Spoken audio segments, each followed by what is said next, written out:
Christmas dinner at the Harrison family table had always been about appearances. Crystal glasses, imported china, and conversations designed to showcase everyone's achievements from the past year. This Christmas Eve was no different except for the fact that I was apparently about to be disowned. "Sophia, we need to discuss your living situation," my mother announced, cutting into her prime rib with surgical precision.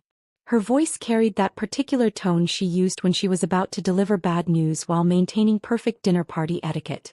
I looked up from my plate, fork halfway to my mouth. Around the mahogany table sat my entire family.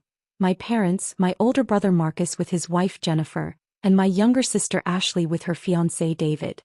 Everyone was dressed in their Christmas finest, the dining room glowing with candlelight and expensive decorations. "What about my living situation, Mom?" I asked, though I had a sinking feeling I knew where this was going. "Well, dear," she said, not making eye contact, "your father and I have been discussing it and we think it's time you found your own place." My father nodded gravely. "You're 28 years old, Sophia. It's embarrassing to tell people our daughter still lives at home. Especially since you can barely afford to take care of yourself," Marcus added, smirking as he reached for his wine glass. "I mean, what do you even do for work? That little computer thing." "I do web development," I said quietly. "Right, playing on computers all day," Ashley chimed in. "While the rest of us have real careers." Jennifer, who worked as a nurse, looked uncomfortable but said nothing. David, a financial advisor, just concentrated on his food. "The point is," my mother continued, her voice taking on that sharp edge I knew so well, "you're too broke for this family. We have a certain standard to maintain, and frankly, your situation reflects poorly on all of us." I felt my cheeks burning. "Too broke for this family? Look at your siblings," my father said, gesturing around the table. "Marcus is a successful attorney-making partner at his firm. Ashley is a marketing director at a Fortune 500 company. Even David here manages portfolios worth millions of dollars. And you," my mother added, finally looking at me directly, "live in our guest room, drive a 12-year-old Toyota, and from what we can tell make maybe $30,000 a year doing whatever it is you do on that computer." "It's web development," I repeated. "Whatever. The point is it's not working out. We've decided you need to move out by New Year's Day." The silence that followed was deafening.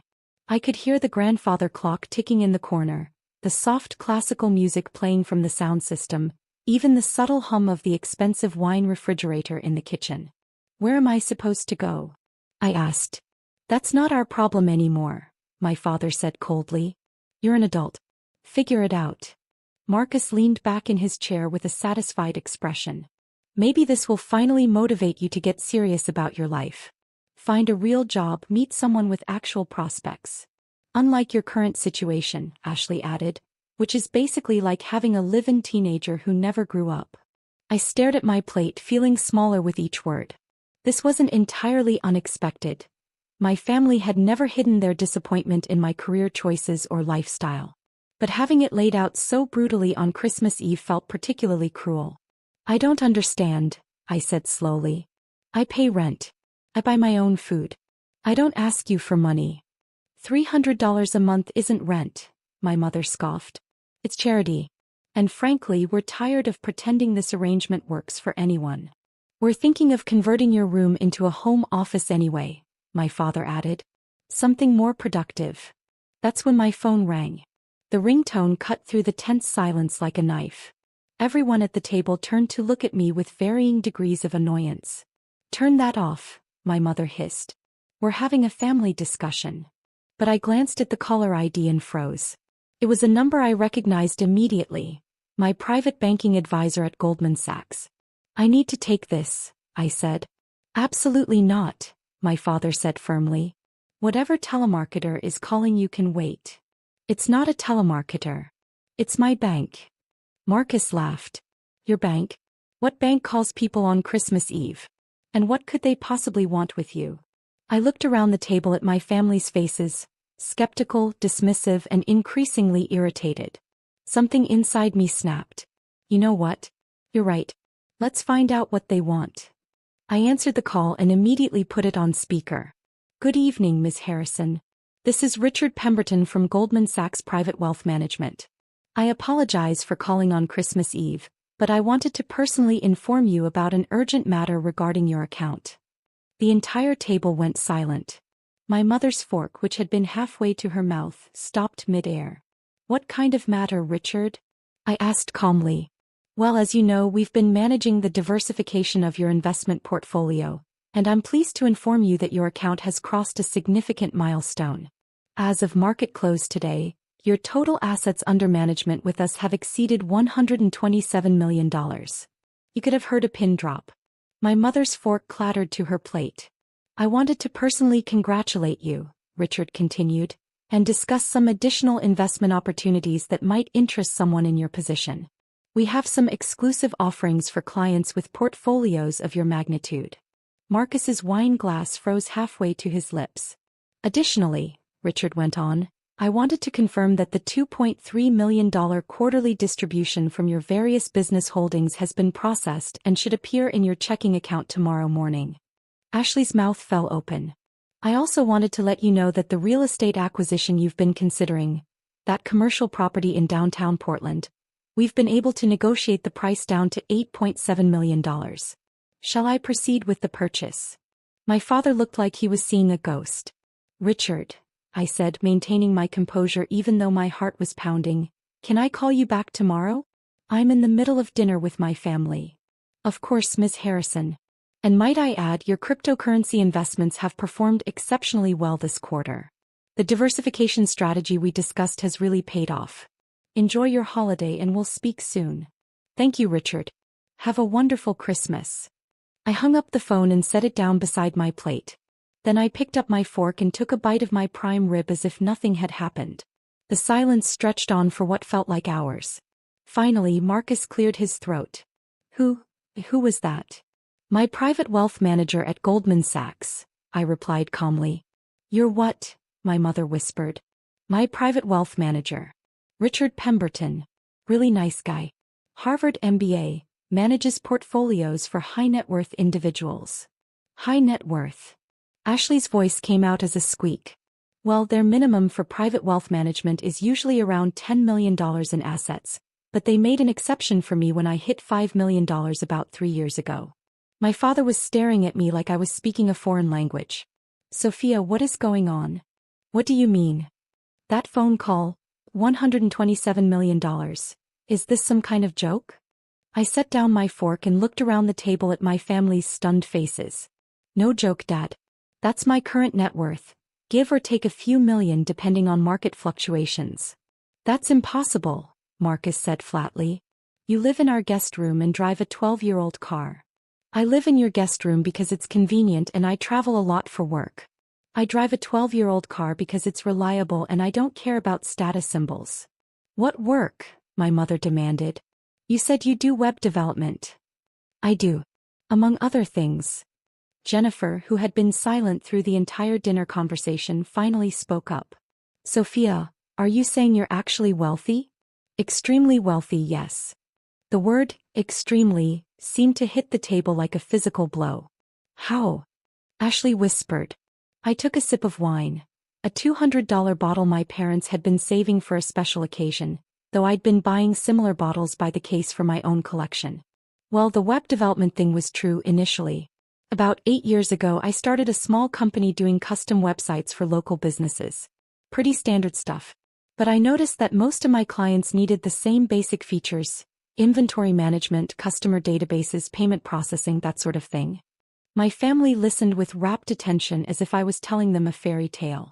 So I developed a comprehensive business management platform, basically software that could handle everything a small to medium business needs to operate. Instead of charging clients for individual websites, I started licensing the software. How much does software like that cost? David asked quietly. It was the first thing he'd said all evening. The base license starts at about $500 per month per business. But most clients upgrade to premium packages that run between $2,000 and $5,000 monthly, depending on their needs. I could see Marcus trying to do math in his head. How many clients do you have? He asked. Currently, about 3,200 active licensees. The table went silent again as everyone processed those numbers. That's... My father began. Between $1.6 million and $16 million per month in recurring revenue, yes, I finished. Though most clients are in the $2,500 range, so we average about $8 million monthly. My mother asked faintly. I have a team of about 150 employees now. Developers, customer service, sales, marketing. We're actually headquartered in that new tech building downtown. Harrison Digital Solutions occupies floors 12 through 15. Harrison Digital Solutions, Ashley repeated slowly. That's your company? That's one of my companies, yes. One of your companies? My father's voice cracked slightly. Well, the software business was doing well, so I started investing in other ventures. I own a digital marketing agency, 3 online retail companies, and I've been doing angel investing in tech startups for the past 4 years. I paused to take another bite of prime rib. Plus real estate, of course. Commercial properties, some residential developments, a few vacation rentals in popular markets. The cryptocurrency thing he mentioned, Marcus said weakly. Oh, that. Yeah, I got into Bitcoin and Ethereum pretty early. 2016, I think. That investment alone is worth about $23 million now. My mother set down her wine glass with a shaking hand. Sophia, this is unbelievable. I know it's a lot to process. Why didn't you tell us? Ashley demanded, her voice rising. Why let us think you were struggling? I considered the question carefully. When would I have told you? During which conversation were you asked about my work with genuine interest instead of dismissing it as playing on computers? The accusation hung in the air. We ask about your work, my mother protested weakly. No, you don't. You ask when I'm going to get a real job. You ask when I'm going to stop wasting my time with computers. You ask when I'm going to find a nice man with a stable career and settle down properly. I looked around the table. Marcus, when's the last time you asked me about my business? Not when I was going to change careers, but actually asked what I do day to day. He had no answer. Ashley? When have you ever shown interest in my projects? She stared at her plate. Mom, Dad, when have either of you ever asked to see my work or wanted to understand what I've built? The silence was deafening. But that's not even the real reason I didn't tell you, I continued. The real reason is that your love always felt conditional. Marcus is valuable because he's a lawyer. Ashley is valuable because she has a corporate job. I was the disappointment because I didn't fit your definition of success. That's not true, my father said, but his voice lacked conviction. Isn't it? 20 minutes ago, you told me I was too broke for this family and demanded I move out. What changed? The only thing that's different now is that you know I have money. My mother's eyes filled with tears. Sophia, we love you. Do you love me, or do you love the idea of having a wealthy daughter? Because 5 minutes ago, you were ready to cut me off completely. The truth of that statement settled over the table like a heavy blanket. We had no idea, my father said quietly. That's the point, Dad. You had no idea because you never wanted to know. You decided who I was based on superficial observations and never bothered to look deeper. Jennifer cleared her throat gently. Sophia, can I ask you something? Sure. Why do you still live here? With that kind of money you could live anywhere. I smiled at her. She was the only one who'd asked a question that seemed to come from curiosity rather than shock or defensiveness. Honestly, I travel about half the year for business. When I'm home, I like being around family, even when they think I'm a failure. This house has good memories for me. And the guest room has great internet connectivity, which is all I really need for work. Plus, I added, I've been looking at houses, but I'm pretty particular. I put an offer on a place in the hills last month. 4,000 square feet, pool, home office, 3-car garage. But the sellers wanted $2.8 million, and I thought that was overpriced for the neighborhood. Marcus made a choking sound. You were going to spend $2.8 million on a house? Ashley asked. Well, I offered $2.4 million. They countered at $2.60, but I decided to keep looking. No point in overpaying even if you can afford it. My mother put her head in her hands. I feel like I don't know you at all. You don't, I said gently. But you could. If you wanted to. We do want to, my father said quickly. Of course we do. Do you? Because earlier today you were embarrassed to tell people I live here. Now that you know I'm wealthy, are you going to be proud to tell people your daughter is a successful entrepreneur? He had no answer for that. I don't need your pride, Dad. I've been successful for years without it.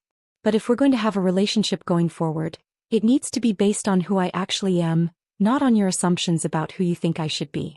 What does that mean? My mother asked. It means you need to decide whether you love your daughter Sophia, who builds software companies and makes smart investments and drives old cars because she thinks new cars are a waste of money, or whether you only love the idea of having a wealthy daughter you can brag about. I stood up from the table. I'm going to go upstairs and pack some things. Richard mentioned that commercial property deal and I want to review the numbers tonight. I'll probably fly to Portland tomorrow to take a look at it in person. Wait, Marcus said. You're leaving. Well, you did tell me to be out by New Year's. I figured I'd get a head start. But, we didn't know, Ashley protested. No, you didn't. But you also didn't ask. You made assumptions about my life and then made decisions based on those assumptions. The fact that your assumptions were wrong doesn't change the fact that you were willing to cut me off based on what you thought was my financial situation. I headed toward the doorway, then turned back. For what it's worth, I never needed you to support me financially. But I did need you to support me emotionally. To believe in me. To be curious about my life instead of dismissive. My mother's voice was small. How can we fix this? I don't know if you can. But if you want to try, start by figuring out whether you're proud of me for building something meaningful, or just impressed that I have money. I went upstairs to pack, leaving my family sitting in stunned silence around their expensive Christmas dinner. 2 hours later, as I was loading my suitcase into my embarrassing 12-year-old Toyota, my mother appeared in the doorway. Sophia, please don't go. I paused. Why? Because you're right. About all of it. We've been terrible parents to you and terrible siblings, she said, glancing back toward the house where I could see Marcus and Ashley watching through the window. And we want the chance to do better. Mom, you can't just flip a switch and suddenly be different. I know. But we can try. We can start asking the right questions. We can start seeing you for who you are instead of who we expected you to be. She stepped closer. Can you tell me about your business? Not the money part, but what you actually do. What problems you solve for people.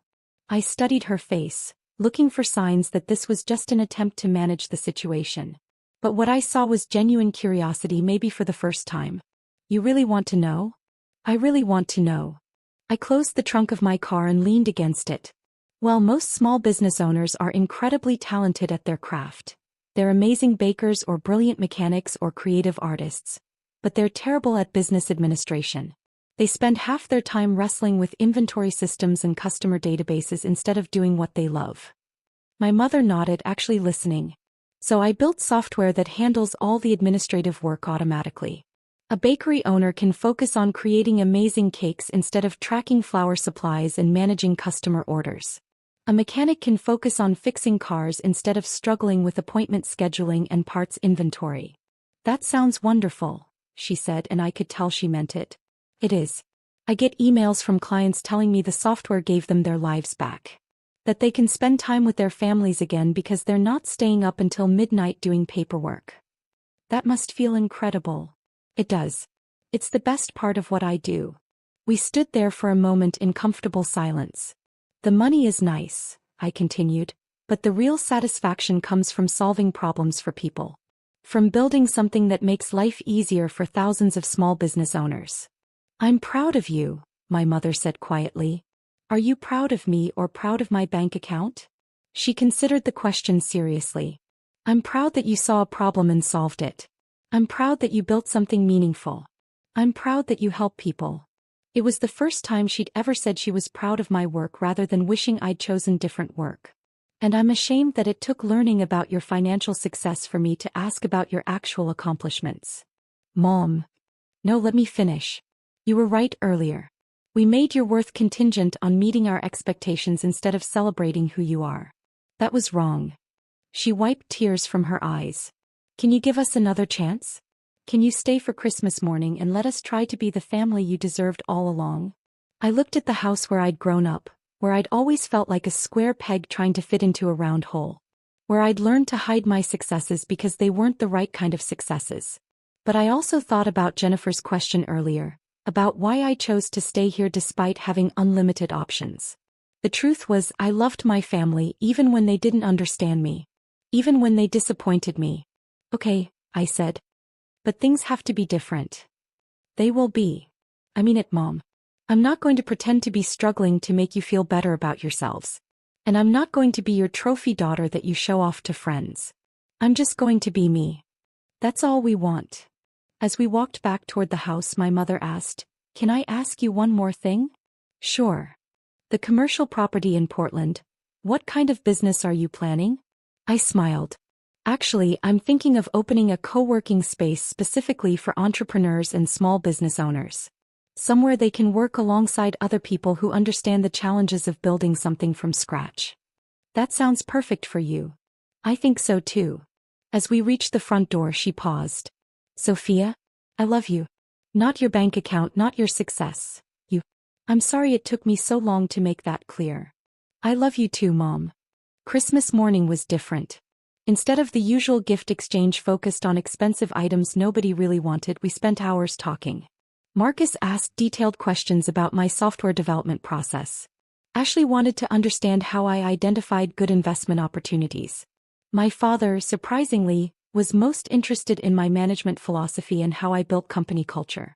For the first time in years, I felt like they were actually seeing me.